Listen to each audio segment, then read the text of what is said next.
গাড়ি বা সড়কে যে ধরনের গাড়িগুলো চলে তা কি রাষ্ট্রকে ট্যাক্স দেয় না, ভ্যাট দেয় না? বা তারা যে ধরনের ব্রিজ গুলোর, ফ্লাইওভার গুলোর উপর দিয়ে যায়, সেতুগুলোর উপর দিয়ে যায়, ওইগুলো থেকে তারা টোল দেয় না? যদি টোলই দেয়, যদি রাষ্ট্রকে ভ্যাট ট্যাক্সই দেয়, তাহলে সমঝোতার ভিত্তিতে আবার কিসের চাঁদা, কার জন্য চাঁদা? তাহলে টোল, ভ্যাট, ট্যাক্স এগুলো নেওয়া বন্ধ করে দেন, সমঝোতার ভিত্তিতে চাঁদা তুলে সে চাঁদা দিয়ে রাষ্ট্র চালান। রাস্তাঘাটের সমঝোতার ভিত্তিতে কিরকম চাঁদাবাজি হয় বা সমঝোতার বাইরে গেলে কি পরিণতি হয়, তার জন্য আপনাদেরকে দুইটা ফুটেজ দেখাই।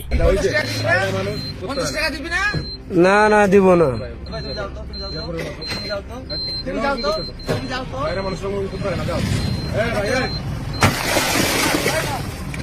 এই সিএনজি ড্রাইভার শুধু বলেছে আমি চাঁদা দিব না, না দেওয়ার কারণে আজকে তার সিএনজির গ্লাসটা ভেঙে ফেললো। এই বাংলাদেশকে আমরা চাইছি?